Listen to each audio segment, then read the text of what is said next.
Hi this is सोंकी सो education में आप सभी का हार्दिक अभिनंदन। चलिए शुरू करते हैं अपना आज का सेशन।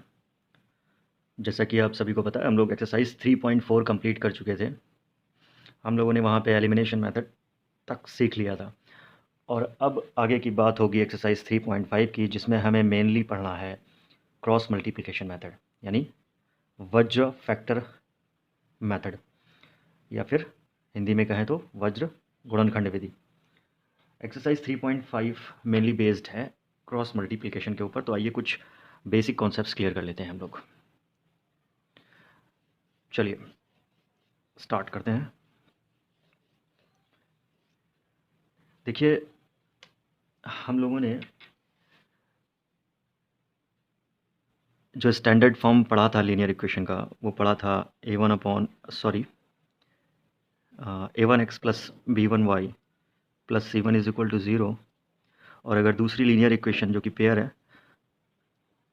तो ये पेयर बन जाएगा b2y plus c2 is equal to 0। तो ये जो युग्म समीकरण, या यूं कहें इसको रैखिक युग्म समीकरण, पेयर ऑफ लीनियर इक्वेशन, रैखिक युग्म समीकरण। तो इसमें हमने पढ़ा था कि पहली कंडीशन हम लोगों ने ये पढ़ी थी कि a1/a2 is equal to b1/b2, और अगर ये c1/c2 के इक्वल नहीं है तो हम लोगों ने पढ़ा था कि जो रेखाएं होंगी वो क्या होंगी, समांतर होंगी, ठीक है, असंगत होंगी। अब यहाँ पर एक चीज़ और ऐड करनी है हमें इसी में ही, कि कोई हल भी नहीं होगा इनका, कोई हल नहीं होगा। वहाँ पे हम लोगों ने केवल इतनी बात की थी, यहाँ पर हल की भी बात करेंगे कि इनका कोई सोल्यूशन होगा या नहीं होगा। अगर ये कंडीशन बन रही है तो इक्वेशन का सोल्यूशन नहीं होगा, कोई भी सोल्यूशन नहीं होगा उसका, आप सॉल्व नहीं कर सकते उसको। फिर हमने पढ़ा था a1/a2 does not equal to b1/b2, यदि है तो हम लोगों ने पढ़ा था कि युग्म जो होगा वो संगत होगा, कंसिस्टेंसी होगी उसमें, संगत होगा। अब यहाँ पर एक चीज़ और पढ़नी है कि अद्वितीय हल भी संभव होगा, ठीक है।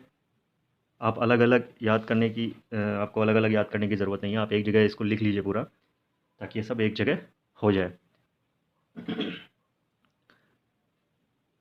नेक्स्ट हमने एक कंडीशन पढ़ी थी पेयर ऑफ लीनियर इक्वेशन में a1/a2 is equal to b1/b2 is equal to c1/c2। तो भी क्या होता था, तो भी युग्म संगत होता था,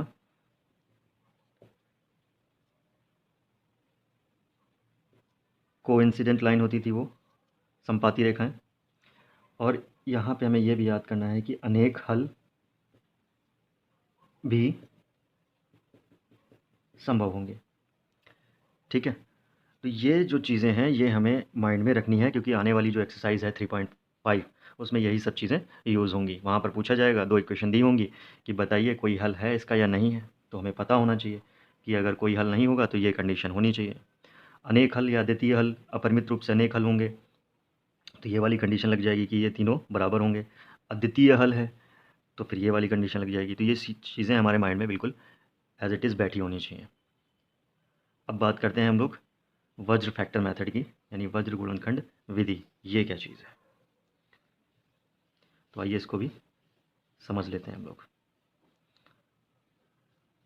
मान लीजिए ये दो इक्वेशन है आपके पास, इक्वेशन 1 इक्वेशन 2।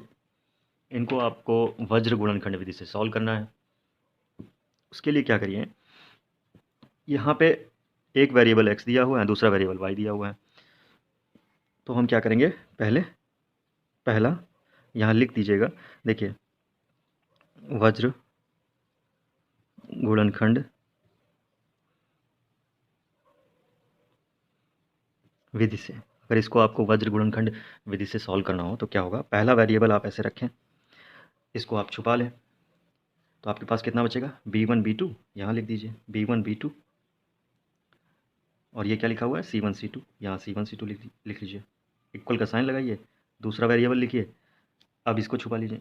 तो इधर क्या है, पहले c1/c2, और इधर क्या बच रहा है a1/a2। ठीक है, ये हो जाएगा, यानी A1 का गुणा होगा C2 से और C1 का गुणा होगा A2 से। अभी आगे वो भी समझ लेंगे। फिर हम कांस्टेंट वैल्यू को छुपाएंगे, तो यहाँ पे 1 मान लेते हैं कांस्टेंट। ठीक है, तो हमारे पास बच जाएगा A1 A2 और B1 B2। अब इसका क्रॉस मल्टीप्लाई करना है हमें इस तरह से, ये क्रॉस मल्टीप्लाई इस तरह से होगा। ठीक है, और बीच में माइनस का साइन रहेगा, यानी कि इसको हम लिख सकते हैं x upon B1 C2 minus का C1 B2 is equal to y upon C1 A2 और माइनस में हो जाएगा C2 A1। यहाँ पर क्या होगा A1 B2 और माइनस का A2 B1। तो कुछ इस तरह से हमें सॉल्व करना है। A और B जहाँ पर रियल नंबर्स होते हैं वो कोई नंबर्स होंगे, तो यहाँ पर कोई ना कोई हमें वैल्यू मिल जाएगी। जितनी वैल्यू मिलेगी उसको इस वैल्यू से माइनस कर देंगे। आगे आने वाले जो क्वेश्चंस हैं एक्सरसाइज 3.5 वो इसी पर बेस है, तो जब हम क्वेश्चन करेंगे तो ये जो मेथड है वो और क्लियर हो जाएगा। तो चलिए without wasting any time let's move forward. अब हम स्टार्ट करते हैं अपनी एक्सरसाइज। हमारे कॉन्सेप्ट क्लियर हो चुके हैं, तो अब हम अपनी एक्सरसाइज स्टार्ट कर सकते हैं। एक्सरसाइज 3.1 क्वेश्चन नंबर 1 क्या कह रहे हैं, निम्नलिखित समीकरणों के युग्मों में से किसका एक अद्वितीय हल होगा। तो आप याद करो, अद्वितीय हल होगा तो A1 upon A2 does not equal to B1 upon B2 वाली कंडीशन लाइज करनी चाहिए।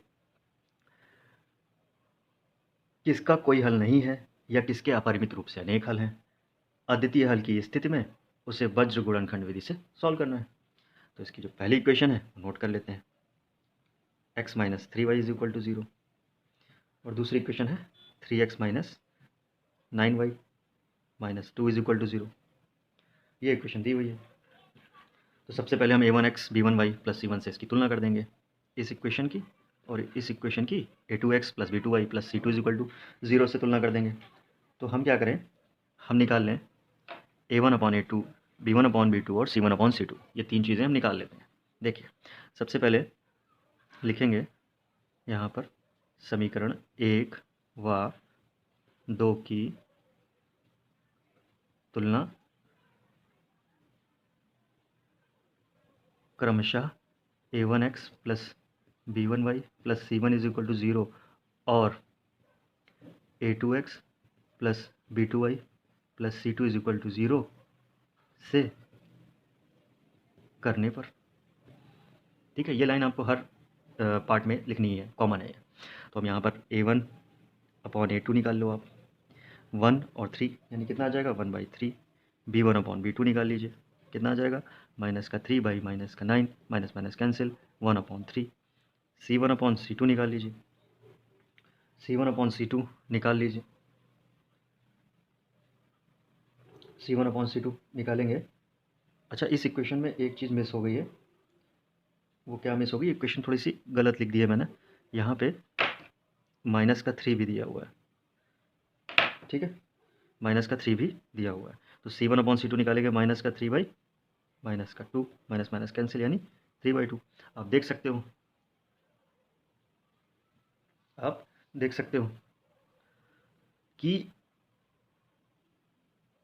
हम देख सकते हैं, आप लिखोगे हम देख सकते हैं, देख सकते हैं A1 अपॉन A2 तो बराबर है B1 अपॉन B2 के, क्योंकि ये भी 1/3 है और ये भी 1/3 है, but does not equal to C1 upon C2 क्योंकि ये 3/2 है। तो ये कौन सी कंडीशन है ये कंडीशन है कि कोई हल नहीं हो सकता इसका। आप ध्यान करिए, यहाँ पे देखिए, मैंने आपको पहले ही बताया था, समांतर होंगी, असंगत होंगी और कोई हल नहीं होगा। ठीक है, तो इसका जब हल ही नहीं होगा कोई, तो इसे हमें वज्र गुणनखंड विधि से सॉल्व करने की ज़रूरत है नहीं, क्योंकि इसमें कहा है जिसका अद्वितीय हल हो उसको सॉल्व करना है। तो ये जो इक्वेशन है इसमें आंसर लिखेंगे, ये जो निकाय बन रहा है, ये दो समीकरण मिलके जो ये निकाय बना रही हैं, तो इस निकाय का यहाँ लिखेंगे, अतः निकाय का कोई हल संभव, निकाय का कोई हल संभव नहीं है। ये हो जाएगा आपका आंसर। क्वेश्चन नंबर 1 का first part completed. Next part, next part करते हैं। नेक्स्ट पार्ट क्या है? नेक्स्ट पार्ट में दूसरी इक्वेशन दी हुई है। दूसरी इक्वेशन दी हुई है 2x plus y is equal to 5, और दूसरी इक्वेशन क्या दी हुई है?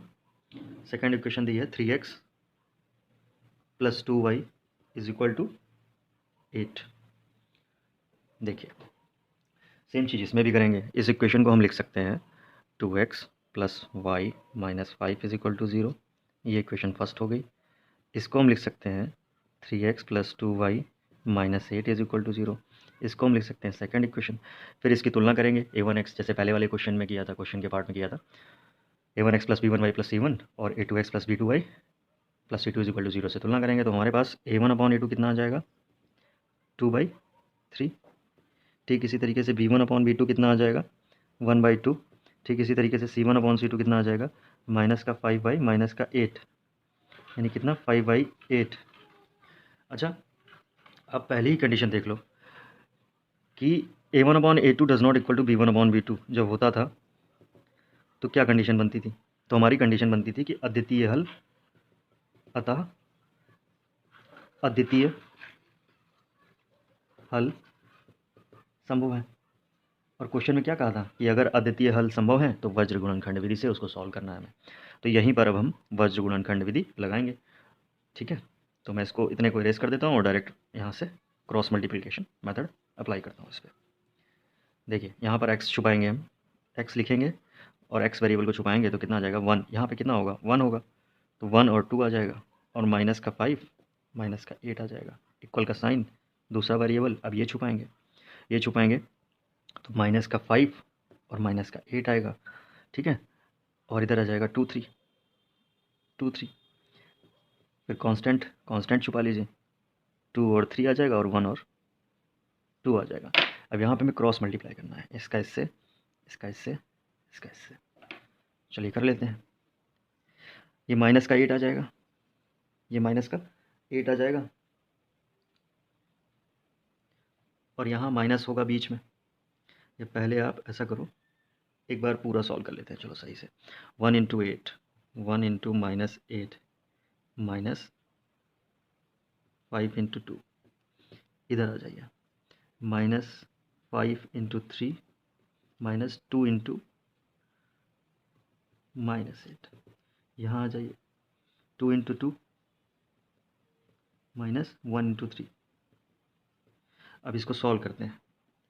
एक्स में देखते हैं, माइनस 8 का 1 से होगा तो कितना आ जाएगा? माइनस का 8, और ये माइनस का साइन और ये माइनस का 10 आ जाएगा। इधर देखिए, ये माइनस का 15 हो जाएगा, ये माइनस का 16 हो जाएगा अंदर। यहाँ पे क्या है? 2 इंटू 2 4 हो जाएगा, माइनस 1 इंटू 3 यानी 3 आ जाएगा। बीच में माइनस का साइन होता है एक तो प्रेजेंट, ठीक है, और एक ये मल्टीप्लाई होगा तो आ जाएगा। ओके, तो ये कितना हो जाएगा? माइनस का 8 है, इसको आप सॉल्व करिए। माइनस का 8 है, माइनस माइनस प्लस, मैंने बताया था यदि माइनस का माइनस से मल्टीप्लाई होगा तो रिजल्टेंट क्या निकलेगा? प्लस। तो ये हो जाएगा, ये हो जाएगा प्लस का 8, तो कितना आ जाएगा? 2। तो हम यहाँ डायरेक्ट हम लिख सकते हैं x/2। ठीक इसी तरीके इसको सॉल्व करिए। ये माइनस का 15, ये प्लस का 16, तो कितना आ जाएगा? y/1 आ जाएगा। 4 में से 3 जाएंगे तो 1 बचेगा, 1/1 कहीं लिखा हुआ है 1/1, तो आंसर कितना होगा? 1 होगा, यहाँ 1 लिख देंगे। ये आपका पूरा एक इस तरह की कुछ इक्वेशन मिल जाएगी। अब इससे हम x और y की वैल्यू निकाल लेंगे। कैसे निकालेंगे? तो मैं इतना इरेज कर रहा हूँ, ठीक है, और इसको यहाँ पर लिख करके बता देता हूँ। ओके, ठीक है।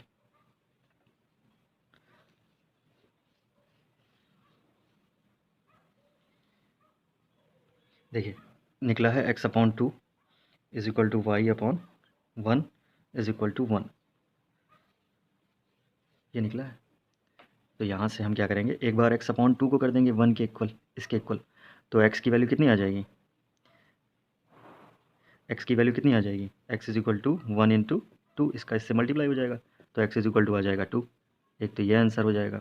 एक बार y/1 को इक्वल कर देंगे 1 के, तो कितना आ जाएगा, कितना आ जाएगा, y is equal to 1 into 1 यानी 1। ठीक है, तो x की वैल्यू आ जाएगी 2 और y की वैल्यू आ जाएगी 1। ये हो जाएगा आपका आंसर। नेक्स्ट पार्ट देखते हैं।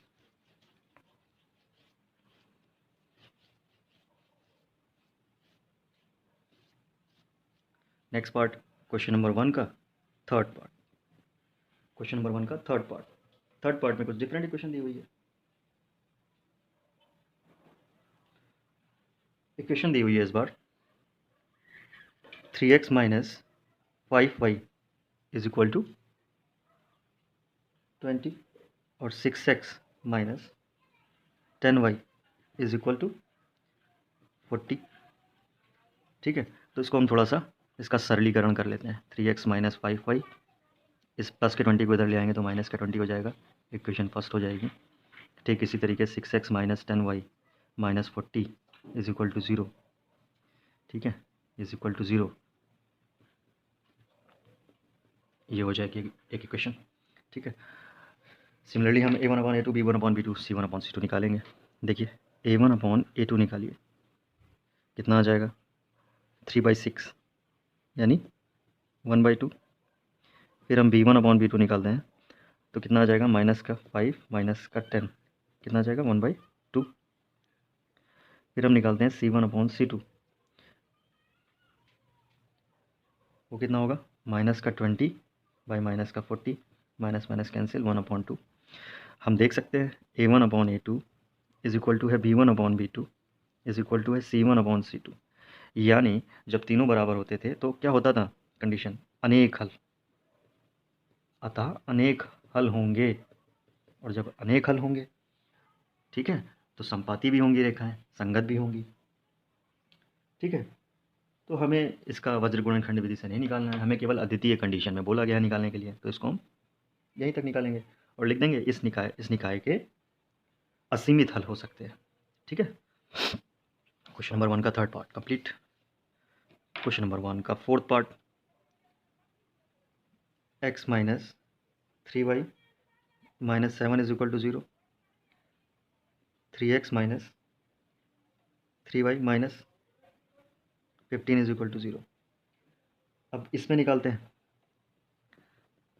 जैसा कि दिख रहा है a1 upon a2 does not equal to b1 upon b2 इस इक्वेशन में, क्योंकि आप a1 अपॉन a2 निकालिए 1/3 आ जाएगा, और अब b1 अपॉन b2 निकालिए तो वो कितना आ जाएगा माइनस का 3 बाई माइनस का 3, माइनस माइनस कैंसिल यानी 1 आ जाएगा।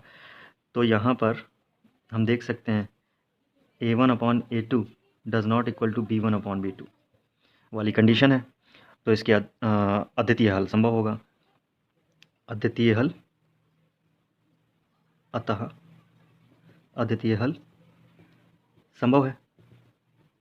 तो जब अद्वितीय हल संभव है तो वज्र गुणनखंड विधि लगा देंगे और सॉल्व कर लेंगे इसका आंसर। चलिए जल्दी से लगा देते हैं। क्रॉस मल्टीप्लिकेशन मेथड, x ऊपर लिखेंगे 1 3 आ जाएगा, x को छुपाया, सॉरी ये गलत हो गया, x को हाइड करना है तो कितना आ जाएगा माइनस का 3 माइनस का 3 माइनस का 7 माइनस का 15, जो ऊपर लिखेंगे उसको हाइड करेंगे तो माइनस का 7 माइनस का 15 आ जाएगा और इधर बचेगा 1 और 3। कांस्टेंट, कांस्टेंट छुपाइए 1 3 माइनस का 3 माइनस का 3। अब क्या बताया था क्रॉस मल्टीप्लिकेशन होगा। अब मैं थोड़ा फास्ट करूँगा इसको, कैलकुलेशन आप करते रहिएगा। देखिए इसमें माइनस का 3 से माइनस का 15 होगा तो कितना आ जाएगा, प्लस का हो जाएगा 45, प्लस का आ जाएगा 45 माइनस का हो जाएगा 21, वाई इज इक्वल टू यहाँ निकालेंगे तो आ जाएगा माइनस का 21 और माइनस का 21 और प्लस का हो जाएगा 15, यहाँ निकालेंगे तो ये माइनस का 3 और ये माइनस का 9, यानी कितना आ जाएगा माइनस का 3 और ये प्लस का 9 हो जाएगा। यहाँ से x की वैल्यू निकालेंगे हम तो कितना आ जाएगा, 5 में से 1 गया 4, 4 में से 2 4 में से 2 गया तो 2, यहाँ पर निकालेंगे तो माइनस का 6, यहाँ पे निकालेंगे तो 6 प्लस का। अब ये कंडीशन बन गई है आपकी। एक बार x को इसके बराबर कर दीजिए तो x की वैल्यू आ जाएगी, एक बार y को इसके बराबर कर दीजिए तो y की वैल्यू आ जाएगी। ठीक है, कैसे देखिए, एक बार x को उठाइए x अपॉन 24 और इसको इक्वल कर दीजिए 1/6 के, तो यहीं से देखिए 4 टाइम्स चला जाएगा ये, यानी x upon 4 is equal to आ जाएगा 1, तो x की वैल्यू कितनी आ जाएगी 4, एक्स की वैल्यू कितनी आ जाएगी 4। ठीक इसी तरीके से वाई अपॉन माइनस सिक्स को इक्वल कर दीजिए 1/6 के 6 से 6 कैंसिल 1 आ जाएगा, तो वाई इज इक्वल टू आ जाएगा -1। ये हो जाएंगे आपके आंसर। ठीक है, ये हो गया question complete. Next question.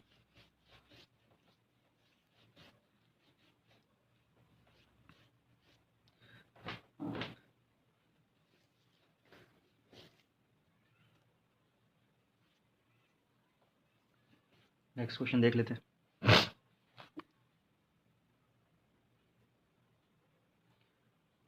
Next question important है फॉर योर बोर्ड एग्जाम्स। इस तरीके के क्वेश्चन आते हैं।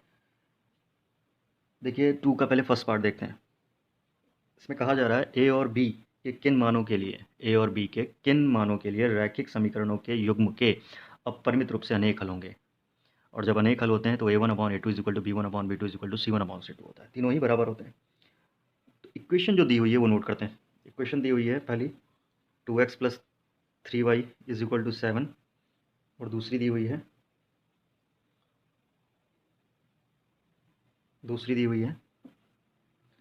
a minus b x plus a plus b y is equal to 3a plus b minus 2। ठीक है, तो इसका थोड़ा सरलीकरण कर लेते हैं। इस इक्वेशन को लिख सकते हैं 2x plus 3y minus 7 is equal to 0। ये इक्वेशन फर्स्ट हो जाएगी। ठीक है, इसको इस तरफ ले आएंगे तो ये माइनस का हो जाएगा, इज इक्वल टू 0 लिख सकते हैं। ठीक है, ये इक्वेशन 2 हो जाएगी। अब इसकी a1x plus b1y plus c1 is equal to 0 और a2x plus b2y plus c2 is equal to 0 से तुलना करने पर a1/a2 निकाल लो। a1/a2 निकाल लो, कितना आ जाएगा 2 यहाँ कितना है a2 a माइनस बी। ठीक इसी तरीके से b1/b2 निकाल लीजिए, वो कितना आ जाएगा 3/a प्लस बी। फिर c1/c2 निकाल लीजिए, वो कितना आ जाएगा 7/3a प्लस बी माइनस 2। ये आ जाएगा। हमें पता है कि अगर हम देख सकते हैं कि हमें ए और बी की वैल्यू निकालनी है। पहली चीज़ तो ये है। ठीक है, ए और बी के किस मान के लिए अपरिमित रूप से अनेक हल होंगे, यानी आपसे कह रहे हैं कि इन दोनों इक्वेशन के अनेक हल हैं। तो जब अनेक हल होते हैं तो कंडीशन क्या होती है, अनेक हल होने पर, अनेक हल होने पर क्या होता है, a1/a2 जो होता है वो b1/b2 और c1/c2 ये तीनों आपस में बराबर होते हैं। तो इन तीनों को बराबर कर दीजिए आप, इन तीनों को बराबर कर दीजिए। 2/a minus b equal to 3/a plus b equal 7/3a plus b minus 2। देखा जाए तो ये तीनों आपस में बराबर नहीं है, लेकिन कंडीशन आपको दे दी गई है कि ये तीनों बराबर होंगे क्योंकि अनेक हल बोल दिया है। तो हमें तो ए और बी की वैल्यू चाहिए, तो हमें तो वो निकालना है। एक बार इसको इसके बराबर कर दीजिए, या फिर आप कुछ मत करो, इसके बराबर करोगे थोड़ा टिपिकल हो जाएगा। आप इसको बराबर कर दो, यानी 2/a minus b is equal to 3/a plus b. यहाँ से एक इक्वेशन बन जाएगी। ठीक है, और ठीक इसी तरीके जब इसको इसके बराबर करोगे तो एक दूसरी इक्वेशन बन जाएगी, फिर दो इक्वेशन हो जाएंगी तुम्हारे पास। फिर उन दो इक्वेशन में वज्र गुणनखंड विधि लगा दी जाएगी और ए और बी की वैल्यू निकल आएगी। तो चलिए जल्दी से इक्वेशन बनाते हैं। ये हो जाएगा 2a plus 2b, 2a plus 2b is equal to 3a minus 3b। ठीक है, ये 3a जो है इधर आएगा तो माइनस का a हो जाएगा। ठीक है, और ये माइनस का हो जाएगा 5b। ठीक है, अब इस a को उस तरफ ले जाओ, इस तरफ ये हो जाएगा a प्लस का और माइनस का 5b, और इधर क्या बचेगा 0। या इसको ये लिख सकते हैं, इसको लिख सकते हैं a minus 5b is equal to 0। ये इक्वेशन फर्स्ट बन जाएगी। ठीक है, अब इक्वेशन सेकंड बना लेते हैं। इक्वेशन सेकंड बना लेते हैं। सेकंड इक्वेशन के लिए इसको अब की इसके बराबर कर देते हैं, यानी 3/a प्लस बी को इस बार हम बराबर कर देते हैं 7/3a प्लस बी माइनस 2। घबराना बिल्कुल नहीं है। अब यहाँ देख रहे होगे इतनी बड़ी समीकरण दी है तो घबरा जाओ, ऐसा कुछ नहीं है। कोई महिषासुर का अटैक नहीं हो गया। आराम से करेंगे धीरे धीरे, बस गलत नहीं करेंगे, कैलकुलेशन गलत नहीं होनी चाहिए। 3 का 3a प्लस बी माइनस 2 से अब मल्टीप्लाई करेंगे तो कितना हो जाएगा, ये आ जाएगा 9a इसको ऐसे बना लेते हैं थोड़ी देर के लिए, अदरवाइज़ कन्फ्यूज़ हो जाएंगे। 9a plus 3b minus 6 is equal to 7a plus 7b। 9a में से 7 इधर आएगा तो घट जाएगा, कितना बचेगा a, ये प्लस का 7 है, इधर आएगा माइनस का हो जाएगा, तो 7 में से 3 जाएंगे तो 4 बचेंगे। ठीक है, ओके। यहाँ पर थोड़ा सा गलत हो रहा है, 9a में से 7a जाएगा, इधर आएगा तो घटेगा, तो हमारा 2a बचेगा, और प्लस 3b है तो ये इधर आएगा तो घटेगा, तो माइनस का 7 होगा तो कितना हो जाएगा, माइनस का 4b इज इक्वल टू 6 को इधर भेज दीजिए, ये आ जाएगी इक्वेशन। ठीक है, या इस पूरी इक्वेशन में आप इधर भी 2 से डिवाइड कर दीजिए, इधर भी 2 से डिवाइड कर दीजिए। इसको थोड़ा सा और छोटा करने के लिए हम दोनों बच्चों में देख रहे हैं 2 के टेबल में सारे ही आ रहे हैं, 2 4 6, तो हम 2 से डिवाइड कर सकते हैं, कर दीजिए। तो a minus 2b is equal to 3, या लिख सकते हैं इसको a minus 2b minus 3 is equal to 0, या ऐसे ही लिखा रहने दो, ये समीकरण 2 हो गई। यानी समीकरण एक क्या निकली, a minus 5b is equal to 0, question first. दूसरी क्वेश्चन क्या निकली, a minus 2b is equal to 3, ये क्वेश्चन 2। इसमें हम अपना क्रॉस मल्टीप्लिकेशन मेथड अप्लाई कर देंगे और आंसर निकाल लेंगे ए और बी के। ध्यान रखना, इस तरह के क्वेश्चन इंपॉर्टेंट होते हैं एग्जाम्स के लिए। कभी ए और बी के किस मान के लिए पूछ दिया इस इक्वेशन में, कभी के किस मान के लिए देती हल होंगे, तो हमें कंडीशन याद होनी चाहिए बस, बाकी वैसे ही रख देंगे और वैल्यू निकल आएगी। यहाँ पर देखिए, यहाँ पर सीधे ही मैं क्रॉस मल्टीप्लिकेशन मेथड लगाने जा रहा हूँ। देखिए, सबसे पहले ए लिखते हैं, ए हाइड गया माइनस का 5 माइनस का 2, इधर आ जाएगा 0 माइनस का 3। बी हाइड करिए तो कितना आ जाएगा, बी हाइड करिए तो 0 और ये 3 इधर प्लस का उधर जाएगा तो माइनस का हो जाएगा, 0 माइनस 3, और ये 1 1। कांस्टेंट वैल्यू हाइड करनी है तो यहाँ 1 लिखेंगे। ठीक है, तो कितना आ जाएगा 1 1 माइनस 5 माइनस 2। बस क्रॉस मल्टीप्लिकेशन कर दीजिए, बीच में साइन माइनस का रहेगा और आंसर निकाल लीजिए। कितना आ जाएगा, a upon 5 3 15 minus minus plus, कितना आ जाएगा 15 माइनस, 0 का किसी भी संख्या से गुणा करो, लेट इट बी प्लस और माइनस, वो 0 ही होगा। इधर b अपॉन 0 प्लस 3 हो जाएगा, इधर 1 अपॉन माइनस का 2 प्लस का 5। ठीक है, या लिख सकते हैं यहाँ पर a upon 15 is equal to b upon 3 is equal to 1 upon 3। एक बार इसको इसके बराबर कर देंगे तो a की वैल्यू कितनी आ जाएगी, a की वैल्यू आ जाएगी 15/3। एक बार इसको इसके बराबर कर देंगे तो कितनी वैल्यू आ जाएगी, 3 अपॉन 3, यानी 3 5 जो 15 और 3 1 जो 3, यानी a की वैल्यू आ जाएगी आपकी 5 और b की वैल्यू आ जाएगी 1। ये हो जाएगा आंसर। ठीक है, नेक्स्ट क्वेश्चन है, नेक्स्ट क्वेश्चन है कि के किस मान के लिए। देखिए, इस बार के किस मान के लिए आ गया। ठीक है, के किस मान के लिए कोई हल नहीं है। ठीक है, इक्वेशन दी होंगी के किस मान के लिए समीकरणों का कोई हल नहीं होगा, वो हमें फाइंड करनी है। ठीक है, तो इक्वेशन नोट कर लेते हैं पहले। इक्वेशन है 3x plus y is equal to 1। दूसरी इक्वेशन है 2k minus 1x plus k minus 1y is equal to 2k plus 1। इसका थोड़ा सा सरलीकरण कर लेते हैं, यहाँ पे लिख देते हैं 3x plus y minus 1 is equal to 0। ठीक है, ओके। इस इक्वेशन को क्या लिख सकते हैं, पूरी इक्वेशन लिखने से अच्छा है इसको मैं इधर ले आऊँगा तो ये माइनस का हो जाएगा, मैं यहाँ 0 लिख देता हूँ बस। ये हो गई इक्वेशन 2। कह रहे हैं कोई हल नहीं होंगे, तो जब कोई हल नहीं होते हैं तो क्या होता है, अब बताइए। जब कोई हल नहीं होंगे, ठीक है, कोई हल नहीं है तो क्या होगा, a1 upon a2 is equal to b1 upon b2 but does not equal to c1 upon c2। ठीक है, ये वाली कंडीशन लगाएंगे।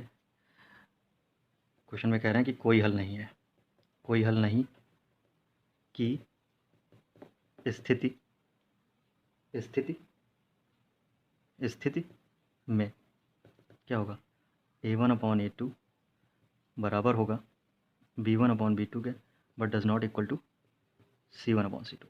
ठीक है, तो यहाँ पर हम A1/A2 को B1/B2 के बराबर करेंगे। ठीक है, तो चलिए यहाँ पर A1/A2 को B1/B2 के बराबर करते हैं। तो A1/A2 निकालते हैं, कितना आ जाएगा 3/, यहाँ गुणांक 3 है और यहाँ पर 2k-1 और B1 यानी कि यहाँ पर हो जाएगा, यहाँ पर x लिखिए, यहाँ पर एक मिनट A1/A2 की वैल्यू निकाल रहे हैं हम। तो A1/A2 हो गया। B1/B2 निकालिए, B1/B2, तो B1/B2 कितना आ जाएगा 1/k-1।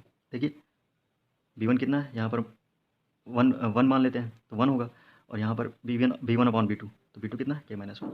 ये एक क्वेश्चन बन जाएगी। इसमें हम इसको सॉल्व कर लेंगे, तो 3k-1 is equal to 1 into 2k-1, यानी कितना आ जाएगा 3k-3 is equal to 2k-1। तो ये तो सॉल्व हो गया। यहाँ से 2k आप इधर ले आइए, माइनस का हो जाएगा, ये प्लस का 3 उधर जाएगा तो कितना हो, ये माइनस का 3 उधर जाएगा तो प्लस का 3 हो जाएगा, -1 था पहले से यहाँ पे, तो ये 2 हो जाएगा। यहाँ क्या बचेगा k, तो k इज इक्वल टू कितना आ गया 2, यही हो जाएगा answer, k is equal to 2 answer हो जाएगा। ठीक है, ये हो गया question number 2 completed.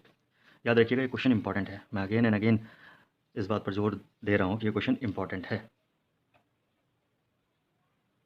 Question number 3 देख लेते हैं। क्वेश्चन नंबर 3, निम्न रैखिक समीकरणों के युग्म को प्रतिस्थापन एवं वज्र गुणनखंड विधि से हल कीजिए। क्या दी हुई है question, 8x + 5y is equal to 9, 3x + 2y is equal to 4। ठीक है, इसको हम लिख सकते हैं 8x + 5y - 9 is equal to 0, 3x + 2y - 4 is equal to 0। ये क्वेश्चन फर्स्ट दी हुई है, ये क्वेश्चन 2 दी हुई है। हमें सब्स्टिट्यूशन मेथड और क्रॉस मल्टीप्लिकेशन मेथड से सॉल्व करना है। देखिए सब्स्टिट्यूशन मेथड से हम पहले भी कर चुके हैं, और यहाँ पर हम इसको क्रॉस मल्टीप्लिकेशन मेथड से देख लेते हैं।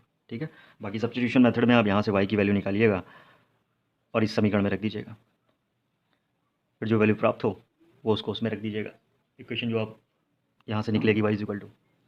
ठीक है, तो आप कर सकते हो, आई होप आप कर लेंगे। या चलिए मैं जल्दी से शॉर्ट में बता देता हूँ सब्स्टिट्यूशन मेथड के लिए। ठीक है, यानी इसको बोलते हैं प्रतिस्थापन विधि से, या लिखते हैं इसको बाई सब्स्टिट्यूशन मेथड। हम यहाँ से y की वैल्यू निकाल लेते हैं क्वेश्चन फर्स्ट से, है ना। y की वैल्यू निकालेंगे तो कितनी आ जाएगी, y का मान समीकरण 1 से निकाल कर समीकरण 2 में रखने पर। ठीक है, यहाँ की वैल्यू, यहाँ से निकालिए y की वैल्यू निकलेगी, या आप यहाँ से निकाल लो, यार यहाँ से शॉर्ट निकलेगी। तो समीकरण 2 से y का मान समीकरण 2 से निकाल लो आप, निकाल कर और समीकरण 1 में रख दो। यहाँ से निकालिए y की वैल्यू कितनी निकलेगी, 4 माइनस ये हो जाएगा 3x/2। इसको किस में रखना है, इस y की वैल्यू को क्वेश्चन फर्स्ट में। क्वेश्चन फर्स्ट क्या दी हुई है, 8x + 5y - 9 is equal to 0, 8x + 5y की जगह कितना रखना है, 4 माइनस का 3x/2 माइनस का 9 इज इक्वल टू 0। यहाँ से इसको सॉल्व कर लीजिए, 8x प्लस, ठीक है, ये कितना हो जाएगा 20 माइनस का 15x, और ये 2 का इससे मल्टीप्लाई हो जाएगा तो ये 16 हो जाएगा। ये एलसीएम भी लेना पड़ेगा साथ में, और इस 2 का इससे भी होगा मल्टीप्लाई तो हो जाएगा माइनस का 18 इज इक्वल टू 0। तो 16x, एक मिनट, 16x में से 15x चले जाएंगे, कितना आ जाएगा x, ये 20 और ये माइनस का 18, ये कितना आ जाएगा 2 इज इक्वल टू 0। तो x इज इक्वल टू आ जाएगा -2, x इज इक्वल टू आ जाएगा -2। जब x इज इक्वल टू -2 आ गया तो x का यह मान समीकरण, इसको 3 मान लो, अगर समीकरण 3 मान लो, समीकरण 3 में रख दो। क्या था, y इज इक्वल टू था आपका 4 माइनस का 3x, तो x की जगह कितना रखना है माइनस का 2/2, यानी 4 माइनस माइनस प्लस, ठीक है, /2, ये कितना आ जाएगा 5। तो y की वैल्यू कितनी आ जाएगी 5, यानी x की वैल्यू 2 आ जाएगी और y की वैल्यू 5 आ जाएगी यहाँ से। ये सब्स्टिट्यूशन मेथड से हो गया। क्रॉस मल्टीप्लिकेशन मेथड से देख लेते हैं, क्रॉस मल्टीप्लिकेशन मेथड से देख लेते हैं। यहाँ x हाइड करो, कितना आ जाएगा 5 और 2 माइनस का 9 माइनस का 4। यहाँ y हाइड करो तो कितना आ जाएगा -9 - 4 8 और 3, कांस्टेंट हाइड करो, 8 और 3 आ जाएगा, और ये कितना आ जाएगा 5 और 2। ठीक है, इसको सॉल्व कर लो जल्दी से, इसको सॉल्व कर लो। 5 को 20 माइनस का, और 9 दूनी 18, यानी माइनस का 20 और प्लस का 18 लिख सकते हैं इसको हम। 4 3 12 माइनस का, और 8 चौक 32, यानी कि 1 सेकंड, यहाँ ये 9 है। ठीक है, 9 है, क्योंकि ये 9 है ना, 9 है, 9 त्रिक 27 होगा। जल्दी करने के चक्कर में हम अपना ही लिखा हुआ कई बार नहीं समझ पाते हैं, तो इसलिए अंकों पर ध्यान देना है कि ऐसा ना लिख दो कि कहीं खुद ही ना समझ में आए कि क्या लिखा है, और फिर कुछ और मान बैठो और कैलकुलेशन कर दो कुछ और। 16 माइनस 15, तो यहाँ से कितना आ जाएगा, x अपॉन माइनस का 2, y अपॉन 5, 1 अपॉन 1। तो एक बार इसको इसके बराबर करोगे तो x की वैल्यू कितनी आ जाएगी, x की वैल्यू कितनी आ जाएगी, माइनस का 2, और एक बार इसको इसके बराबर करोगे तो y की वैल्यू कितनी आ जाएगी, 5। तो यही सब्स्टिट्यूशन मेथड से सॉल्व करने पर x और y की जो वैल्यू थी वो तो सेम ही रहेगी, चाहे कोई सा भी मेथड अप्लाई करो, चाहे एलिमिनेशन मेथड। सपोज करो अगर इसे एलिमिनेशन मेथड से करना होता तो क्या करते, तो हम गुणांक जो होते हैं x के या y के किसी एक के मिला लेते हैं। यहाँ पर x का गुणांक 3 है, यहाँ पर x का गुणांक 8 है, तो समीकरण 1 में हम गुणा कर देते 3 से, और समीकरण 2 में हम गुणा कर देते 5 से। तो ऊपर भी देखिए, यहाँ 8 24 हो जाता, 3 8 जा 24, और यहाँ भी 3 8, यहाँ 8 आएगा, 3 8 जा 24 हो जाता, और 24 24x दोनों इक्वेशन में सेम हो जाते हैं, एलिमिनेट कर देते हैं तो हमें y की वैल्यू मिल जाती है। y की वैल्यू किसी एक की वैल्यू मिल जाती है तो दूसरी इक्वेशन में रख के वो उसको अपोजिट जो वेरिएबल है उसकी वैल्यू निकाल लेते हैं। तो ये एलिमिनेशन मेथड से भी आप कोई भी इक्वेशन उठाओ उसको आप प्रैक्टिस करने के लिए तीनों मेथड से सॉल्व करो। ठीक है, तो ये क्वेश्चन नंबर 3 कंप्लीट हो गया। ओके, अब नेक्स्ट लेक्चर में हम आगे के पार्ट करेंगे। ठीक है, आज के लिए बस इतना ही, तब तक के लिए बने रहिए स्वांकी स्व एजुकेशन में, और आप सभी से निवेदन है कि आप इसे ज़्यादा से ज़्यादा सब्सक्राइब करें, लाइक करें, और आप हमारे साथ जुड़ें, सो दैट कि ये जो हमारे वीडियो लेक्चर हैं वो उन सभी विद्यार्थियों को मिल सके जो कि इस महामारी के दौरान सही ढंग से क्लासेस अटेंड नहीं कर पाए हैं, और उनकी जो सिलेबस है काफ़ी उनका सिलेबस छूट गया है। ठीक है, हम लोग अभी अलजेब्रा पढ़ रहे हैं। अपने जो हमारा इंट्रोडक्शन वीडियो था उसमें हमने बता दिया था कि पहले हम अलजेब्रा ख़त्म करेंगे, क्योंकि वो 20 मार्क्स की आनी है। नेक्स्ट इसके बाद आप अलजेब्रा के बाद हम लोग पढ़ेंगे ट्रिग्नोमेट्री, यानी कि अलजेब्रा जल्दी से ख़त्म करके हम लोग फिर ट्रिग्नोमेट्री पढ़ेंगे, वो भी नियर अराउंड आपकी 20 मार्क्स की आनी है। तो ये दोनों चीज़ें बहुत इंपॉर्टेंट हो जाती हैं एग्ज़ाम में। तो स्टे ट्यून्ड, आप लोग बने रहिए, लेक्चर्स डेली बेसिस पे अटेंड करते रहिए, और आप लोग क्वेश्चंस ज़्यादा से ज़्यादा सॉल्व करिए। इन केस अगर आपको कोई क्वेश्चन में डाउट है, नहीं सॉल्व हो रहा है, या बताए गए क्वेश्चंस में कोई प्रॉब्लम है और आप पूछना चाहते हैं उसमें कुछ, तो आप कमेंट सेक्शन के माध्यम से हमसे पूछ सकते हैं। सो दिस इज सॉन्की साइनिंग ऑफ।